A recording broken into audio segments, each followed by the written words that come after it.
अगर चाय बेचने वाले को प्राइम मिनिस्टर बनाना था तो किसी पान बेचने वाले को बना दिया होता।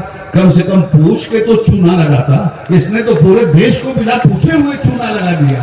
वोट गलत दिशा में अगर जाता है तो मुल्क में आग लगा देता है, और वोट सही दिशा में अगर जाता है तो लगी हुई पेट्रोल वाली आग को पानी से बुझा देता है। हमें आदमी इसलिए कहा जाता है कि पहले इंसान का नाम आदम था अलैहिस्सलाम, और ये जितने हिंदू मुस्लिम सिख ईसाई सारे जहान में इंसान हैं,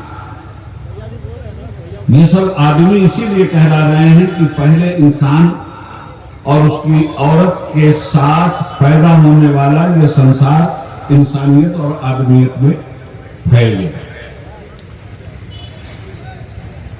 आज वो आदमियत हमसे छीनी जा रही है। इंसान का मतलब क्या है? इंसान बना है उन्स से, और ये अरबी लफ्ज है। इंसान का मतलब है मोहब्बत करने वाला। इंसान का मतलब है एक दूसरे का साथ देने वाला। इंसान का मतलब है एक दूसरे के दुख दर्द में काम आने वाला। इंसान का मतलब है भूखे को अपनी रोटी देकर खुद फाका कर लेने वाला। यही इंसानियत हमें सिखाई गई थी, और आज इसी इंसानियत को वक्त के जालिम लुटेरों ने लूट कर हमें और आपको कंगाल बना दिया।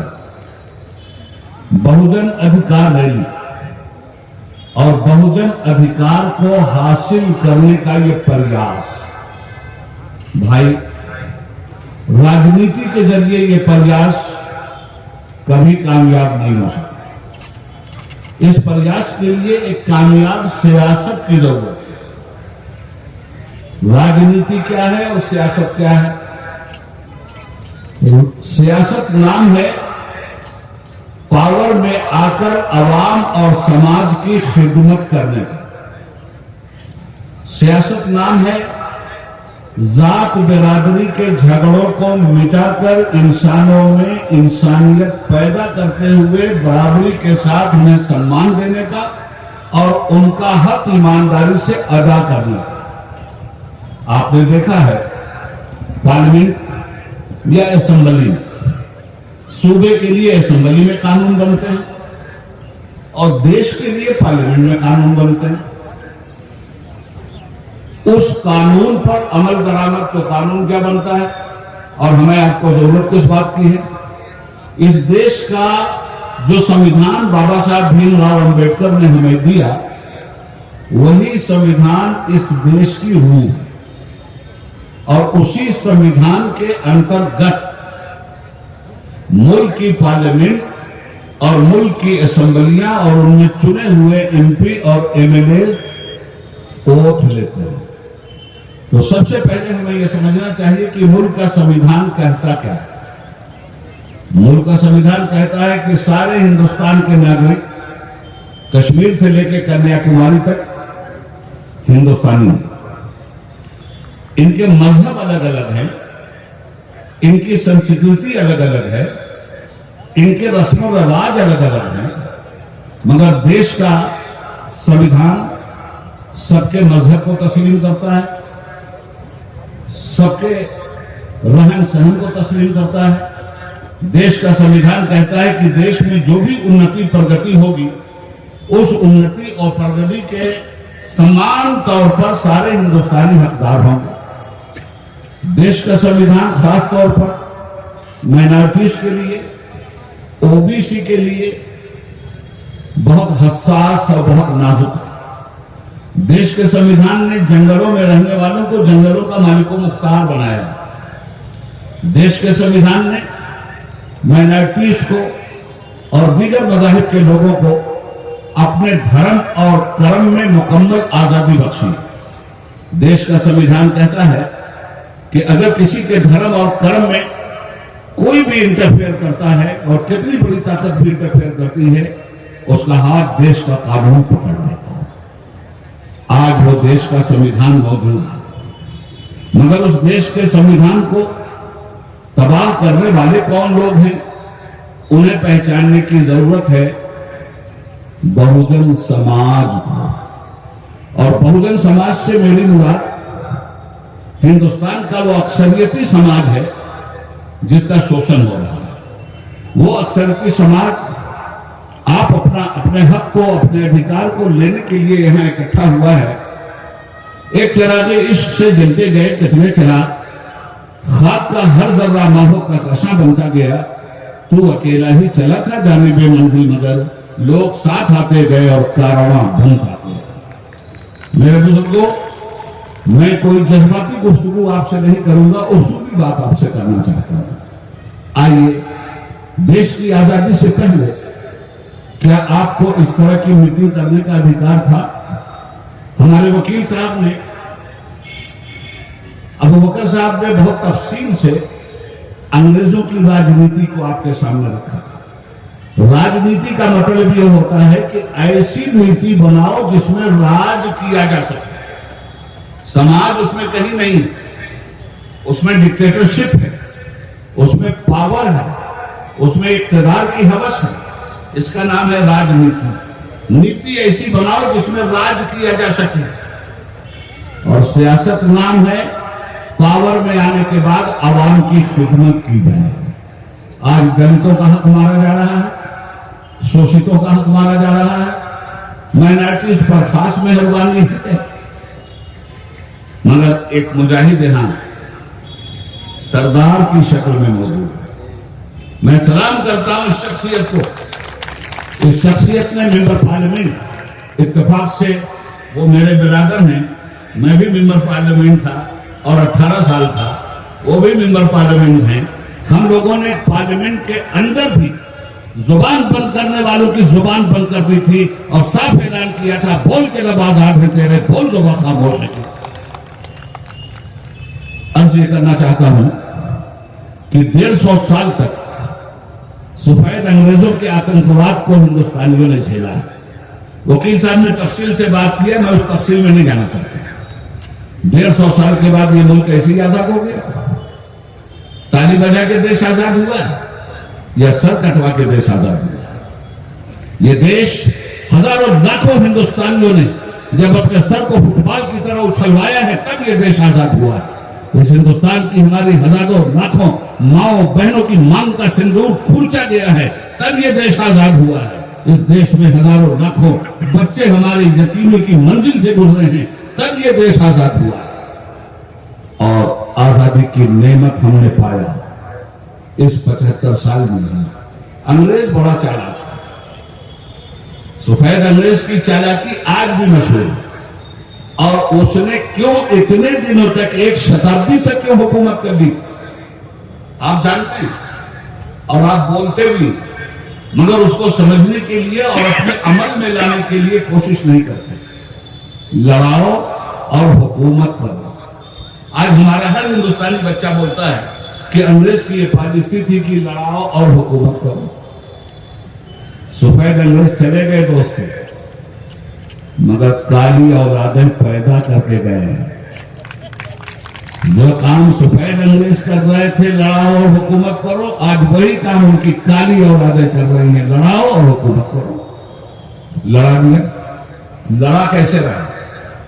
ये हमारा जो शोषित समाज है, इस समाज का एक्सप्लॉयटेशन बहुत तेजी के साथ हो रहा है। अगर मुझे वक्त दें तो मैं खुल के इस पे बात कर लूं। ये शोषित समाज, सबसे ज्यादा एक्सप्लॉयटेशन इस समाज का हो रहा है। गरीब है, 5000 साल से कुचला हुआ है, इज्जत और आबरू का बेचारे ने मुंह नहीं देखा है। बराबरी का सम्मान होते हुए भी उसे पैरों के नीचे रखकर मनुष्यवृत्ति ने कुचल दिया है। आज ये बेचारा जीने की कोशिश करता है तो खरीद लिया जाता है और इसको अपना हम मजहब बना करके लोग इस्तेमाल कर रहे हैं। जितने भी धार्मिक जलसे जुलूस होते हैं, मैं किसी पे टिप्पणी नहीं करता, मगर जो जमीनी सच्चाई है वो आपके सामने रखता हूं। जितने भी जुलूस निकलते हैं, आप जरा उस जुलूस में चेहरे पहचान लीजिए, बाजा बजाने वालों का चेहरा पहचान लीजिए, चीख चिल्ली करने वालों का चेहरा पहचान लीजिए। 98 नहीं 99% हमारा वंचित ग्रुप उस जुलूस का हिस्सा बनता और 1% उसे शराब पिलाकर, चंद टके देकर और अपना हम मजहब बताकर उसका सीधा सीधा इस्तेमाल करता है। देख लीजिए पूरे मुल्क में। एक बात। दूसरी बात, सबसे ज्यादा, मैं नहीं कहता, मैं कहता हूं संविधान बदलेंगे ना, याद रखिएगा मुसलमान लाख टूटा हुआ हो, मुसलमान अपनी तारीखी हैसियत रखता है, मुसलमान अपना तारीखी इतिहास रखता है। और फिर सबसे बड़ी बात यह है कि उस इतिहास को वहां मुसलमान ठुकरा देता है जहां कुरान के मुकाबले में इतिहास खड़े होने की बात जरूरत करता है। ये कौम तो मरने वाली नहीं है। रह गई बात जिंदा रहकर गुलामी की दलदलों में इसको जो धंसाया जा रहा है, उस गुलामी की दलदल में धंसने वाली ये मुस्लिम कौम नंबर 1 पे नहीं, नंबर 1 पे आज भी हमारा दलित भाई है। नंबर 1 पे आज भी सबसे ज्यादा वो बेइज्जत किया जाता है। मुसलमानों को जरा घोड़े पे चढ़ने से रोक लें, मुसलमान अपना घोड़ा इनकी घोड़े पे चढ़ा देगा। मगर हमारा दलित भाई कितना मजबूर, घोड़े पे बैठा तो घोड़े पे बैठने का हक नहीं, अच्छे कपड़े पहने तो अच्छा कपड़ा पहनने का हक नहीं, अच्छा खान पान हो गया तो जहर दिखलाई देने लगा। मुझे बताइए ईमानदारी से कि आज हमारे समाज में ये सब कुछ हो रहा है कि नहीं हो रहा है? छोड़िए दंगा फसाद। ये लोग आर्थिक तौर पर दलितों का हक देने के लिए तैयार नहीं है, शोषितों का हक देने के लिए तैयार नहीं है। ये लोग सब लोगों को अनडिक्लेयर इमरजेंसी लागू करके अपना बधुआ गुलाम बनाकर सबकी जुबानें बंद करने के लिए तैयार है। इनफरादी तौर पर जहां जहां जुबानें खुली, आज ये लोग जेलों की सलाखों के पीछे, और हम लोग भी रडार पे खड़े हैं। मगर अगर वो कुर्बानियां आजादी के लिए नहीं दी गई होती तो आज आप यहां आजादी के साथ नारा नहीं लगा सकते थे। असल ताकत आप हो मेरे भाई, और 1-2% नहीं हो, 58% वो समाज जिसको बैकवर्ड और शोषित कहा जाता है, आज भी उन डाकुओं का कब्जा 30% के जरिए है आपके ऊपर। 70% वोट आज भी आपके हाथ में है, मगर ये 70% का बिखराव आपको कहीं से खड़ा नहीं होने देता है। इसलिए कि जितनी भी पार्टियां सेकुलर कहलाती हैं, सबके सब राजनीति कर रही है, सियासत कोई नहीं कर रहा है। सबको उस नीति पे लोग काम कर रहे हैं कि हमें जिंदा रहना है, समाज भाड़ में जाए, हमें ताकत चाहिए, हमें पावर चाहिए। जिस दिन अवामी पावर की खिदमत के लिए लोग खड़े हो जाएंगे, उस दिन इस देश में एक इंकलाब आ जाएगा। मगर पब्लिक की खिदमत करने के लिए कोई तैयार नहीं है। आपके लिए बजट पारित होता है, ओबीसी के लिए, एससी एसटी के लिए, माइनॉरिटीज के लिए। हमें पता ही नहीं है कि वो बजट कितना है और कितना हम पर इस्तेमाल हुआ है और कितना बैक टू पवेलियन हो गया है। इन तमाम तर चीजों को आपको जानना चाहिए। ताकत आज भी आपके हाथ में है। जिस तरह हिंदुस्तान की आजादी के लिए आपने कुर्बानी दी थी मिलकर, आज उस आजादी की हिफाजत के लिए उससे ज्यादा कुर्बानी की जरूरत है। तब जाकर के बहुजन अधिकार आपको मिलेगा। काश सबकी अक्ल में आता ये आसानी के साथ, नेमत कौमेन का रिश्ता है कुर्बानी के साथ। बिना कुर्बानी के दुनिया में किसी कौम को कोई नेमत हासिल नहीं हुई। आप तैयार रहिए कुर्बानी के लिए, आप तैयार रहिए अपने हक के लिए, जालिम के सामने सदाए एहतजाज बुलंद करने के लिए। स्टेज पे बैठने वालों की कोई हैसियत कभी नहीं रही है, याद रखिएगा। ये नेता आकर के भाषण देते हैं, स्टेज पे बैठते हैं, आपका बड़प्पन है कि इन नेताओं के लिए आप चौकी लगा देते हैं और आप जमीन पर बैठकर और खड़े होकर अपनी पार्टी के नेताओं का भाषण सुनते हैं। मैं आपसे कहना चाहूंगा, ये नेता लाख कुर्सी पे बैठ जाएं, ये नेता लाख चौकी पर बैठ जाएं, हिंदुस्तान के संविधान को, बाबा साहब भीमराव अंबेडकर को सलाम कीजिए कि हिंदुस्तान का संविधान आपसे कहता है, अरे हिंदुस्तानियों, नेताओं को बैठने दो चौकी पर। ये चौकी पे बैठे हैं, हिंदुस्तान का संविधान इनकी भी हैसियत तुम्हें बताता है, और तुम जमीन पर बैठकर इनको सुनते हो, तुम्हारी भी हैसियत हिंदुस्तान का संविधान बताता है। जमीन पर बैठने वालों सुनो, तुम हो असल जमींदार, चौकी पे बैठने वाले ये हैं तुम्हारे चौकीदार, और जमीन पे बैठने वाले तुम हो इनके जमींदार। जमींदार तय करेगा कि हुकूमत कैसी होनी चाहिए, जमींदार तय करेगा कि पावर किसके हाथ में जाना चाहिए। जमींदारों, ये पावर किसको दे दिया तुमने? यूपी में हमारी बहन मायावती जी कई बार चीफ मिनिस्टर रही ना। मामूली वोट है यूपी में, 26% हमारे दलित भाइयों का वोट है, और 400 सीट एमएलए की सीट में सिर्फ एक सीट बहुजन समाज पार्टी को मिली है। मैं कहना चाहता हूं कि 26% वोट दलित कहां गया? ये 26% शोषित वोट कहां गया? यही वोट तो बहुजन समाज पार्टी को बनाता था, यही वोट तो बहुजनों को सत्ता देता था। आज ये वोट क्यों निकल गया? लालच, शराब के बोतलों पर, रुपयों पर। जब तक हम लोगों का गरीब और शोषित, चाहे वो मुसलमान हो, चाहे वो ईसाई हो, चाहे वो सिख हो, चाहे वो दलित हो, जब तक इस लानत से बाहर नहीं निकलेगा, करते रहिए अधिकार रैली, कुछ भी नहीं होने वाला। इसलिए हमें और आपको सत्ता परिवर्तन के लिए वोटिंग नहीं करनी चाहिए, हमें और आपको व्यवस्था परिवर्तन के लिए वोटिंग करनी चाहिए। हम सत्ता परिवर्तन के लिए वोट देते हैं, व्यवस्था परिवर्तन के लिए वोट नहीं देते। क्या कहूं मेरे भाई, इस वक्त तो झारखंड में सेकुलर पार्टी की सरकार है, साझा सरकार है। इस सरकार को इस पर सोचने की जरूरत है, इस सरकार को इसकी व्यवस्था बदलने की जरूरत है। मॉब लिंचिंग आपके सूबे में कितने लोगों की हुई?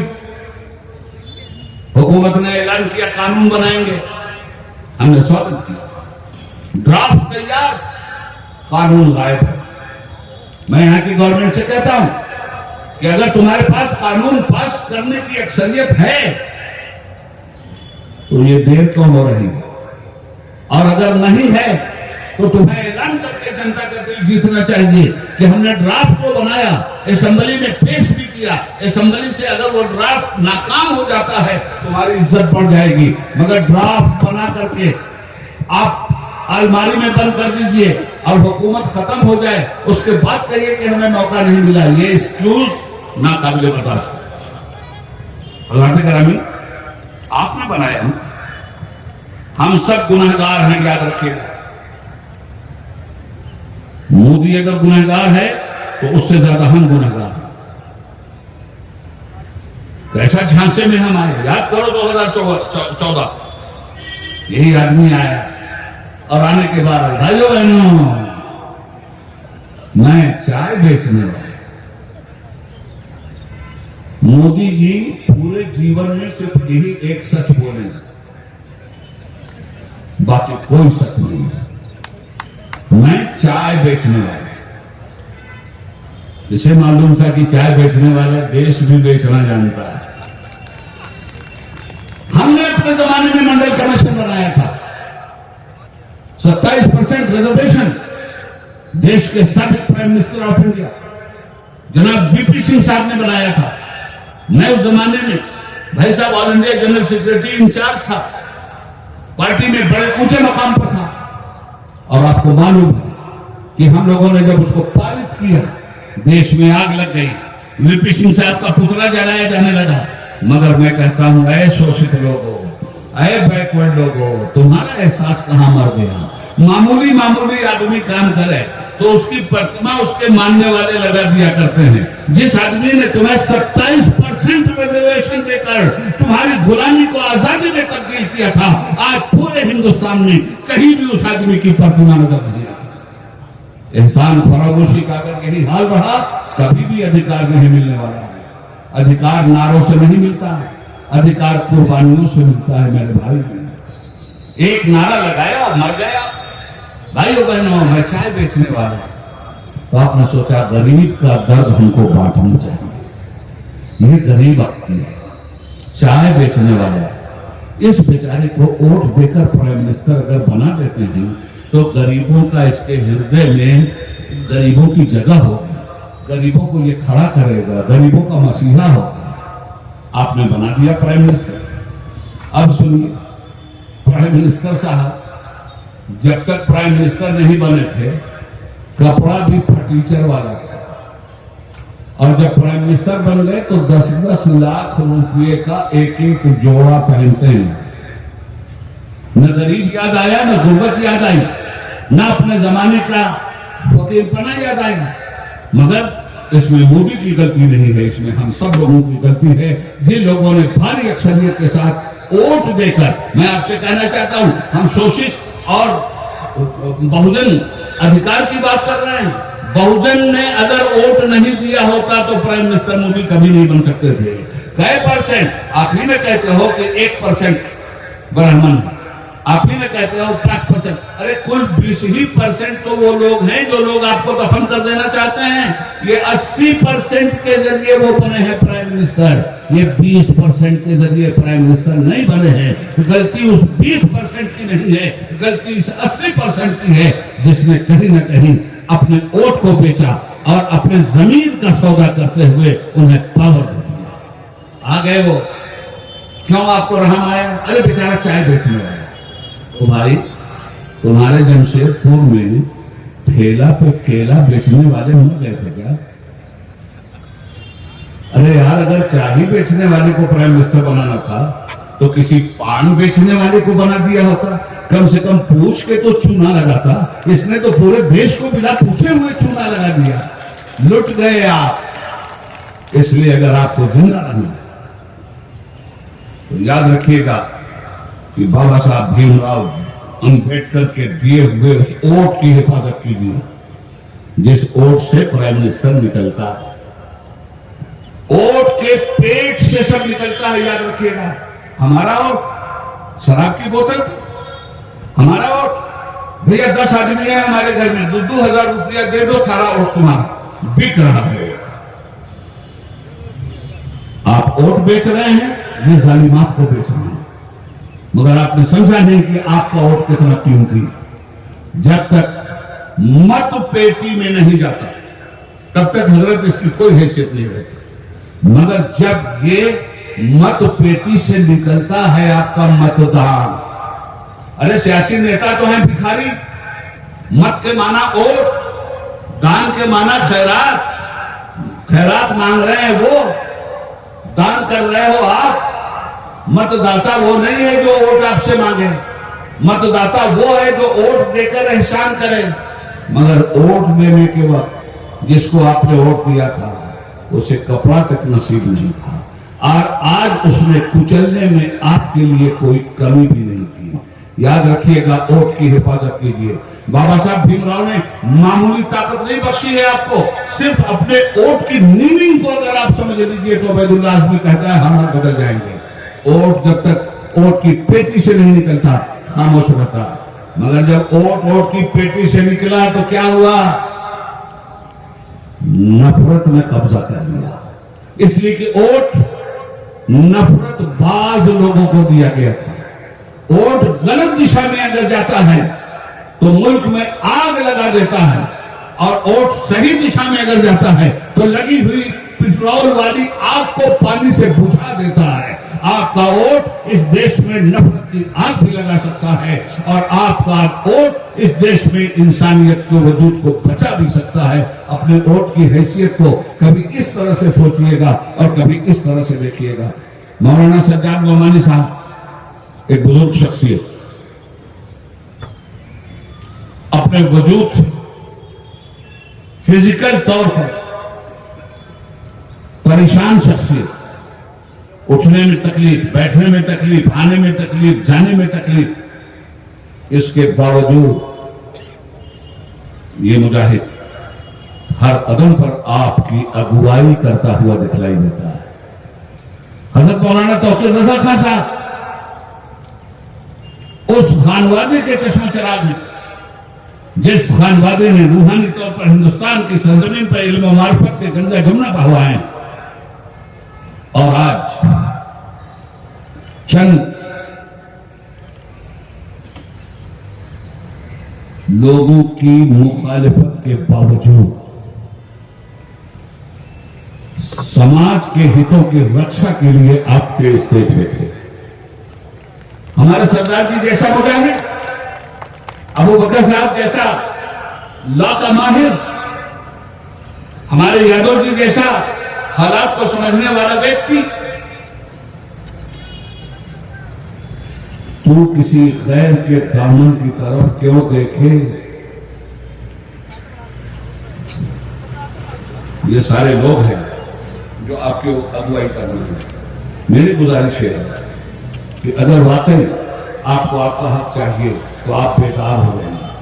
मैं तो लोगों को सलाम करता हूं जिन लोगों ने इतना खर्चा करके आपको बुलाया, मगर है जमशेदपुर के मुसलमानों, कब तक गफलत की नींद में सोओगे? अय जमशेदपुर के शोषित लोगों, कब तक अपने अधिकारों को छीनने वालों को नहीं पहचानोगे? अगर तुमने पहचान लिया होता तो आज इस ग्राउंड में जगह नहीं मिलती खड़े रहने की। मगर ठीक है, इब्तदाई कोशिश है, इसी तरह से कारवां इनकलाब का आगे बढ़ता है। मुझे उम्मीद नहीं बल्कि यकीन है कि यह कारवां आगे बढ़ेगा और हम तमाम तर लोग मिलकर के इस कारवां को उस मंजिल तक पहुंचाएंगे जिस मंजिल तक पहुंचने का आपने ख्वाब देखा है। इलेक्शन होगा पार्लियामेंट का 2024 का आखिरी बार। क्या होगा 24 में? कुछ नहीं होने वाला है और सब कुछ हो सकता है। बंटवारा इसी तरह से रहेगा तो कुछ भी नहीं होगा, फिर वही 30% बरसरे इख्तिदार आएंगे और इकट्ठा हो गया 70%। उन्हें लीडर नहीं कीड़र बना के किसी जंगल में छोड़ दिया जाएगा। फैसला इस 70% को करना है। क्या इकट्ठा होने के लिए तैयार है? एक एक पार्टी भी लोग बदलते चले जा रहे हैं। आएगा इलेक्शन और पार्टियों से कहना चाहता हूं मैं, ऐ सत्ता की रोटी खाने वालों, सुनो, तुम सिर्फ अपने वजूद और अपनी पार्टी को जितवाने की लड़ाई लड़ रहे हो। चाहे देश हार जाए तुम्हें इसकी फिक्र नहीं है। हर पार्टी वाले को अगर संगठित भी होता है तो उसको प्राइम मिनिस्टर चाहिए, उसको टिकट चाहिए। जब तक कुर्बानी नहीं दीजिएगा तब तक इस मुल्क में तब्दीली नहीं आ सकती। तो अगर आपको अपने वजूद और अपने भविष्य का ख्याल है तो आपसे मैं एक बात कह के जाना चाहता हूं, कोई भी पार्टी हो, अगर ये इकट्ठा होकर सीटों का बंटवारा करके लड़ते हैं हम 2024 में, तब तो सामूहिक तौर पे आपका वोट पड़ जाएगा। और अगर ये इकट्ठा नहीं होते तो फिर कोई पार्टी होती मत देखिएगा, ये देखिएगा कि कौन सी पार्टी इन जालिमों के खिलाफ सीधी टक्कर में है। अरे हम तो अपनी पार्टी को वोट देंगे, जीते चाहे ना जीते। ये क्या है? ये अपने साथ फ्रॉड करना है। देखिएगा, पार्टी मत देखिएगा। क्या हुआ था बंगाल में? कांग्रेसियों का वोट खुल्लम खुल्ला कांग्रेसी होने के बावजूद सीधे सीधे ये कह के गया ममता को कि इन जालिमों को रोकने के लिए हम अपनी पार्टी की कुर्बानी देते हैं। हिंदुस्तान का एक सेकुलर रहनुमा गुजरा है, राम मनोहर लोहिया, और उनका सच्चा जानशीन गुजरा है, राजनारायण। ये वो लोग थे जिन्होंने आपको आपके हक की तरफ मुतवज्जे किया था। लोहिया जी कहते थे कि पार्लियामेंट को आवारा होने से बचाने के लिए सड़क सूनी नहीं रहनी चाहिए। जब जब सड़क सूनी हुई है तब तक पार्लियामेंट आवारा हुई है। दोस्तों, आज भी पार्लियामेंट आवारा हुई है। इसको आवारगी से रोकने के लिए ये धर्म संसद बना के माइनॉरिटीज का कत्ल करना चाहते हैं, दूसरे लोगों का कत्ल करना चाहते हैं। तुम धर्म संसद मत बनाओ, तुम संविधान संसद बनाकर यहां उतरो जमीन पर और सड़क को सूनी न रहने दो। सड़क की मांग में अपनी कुर्बानियों के खून का तिलक लगा दो, तब तुम्हारा हिंदुस्तान आजाद होगा, तब तुम आजाद होगे। सही मानों में तुम्हारी आजादी की बात यह है। वतन की जो हालत सुनाने लगेंगे तो पत्थर भी आंसू बहाने लगेंगे। अगर भीड़ में खो गई आदमियत, उसे ढूंढने में जमाने लगेंगे। हिंदुस्तान जिंदाबाद, बहुजन समाज जिंदाबाद। नेशनल दस्तक की आपसे गुजारिश है कि अगर इसको बचाना चाहते हैं तो नेशनल दस्तक को सब्सक्राइब करने के लिए रेड कलर के सब्सक्राइब बटन को दबाएं, फिर बेल आइकन की घंटी दबाएं।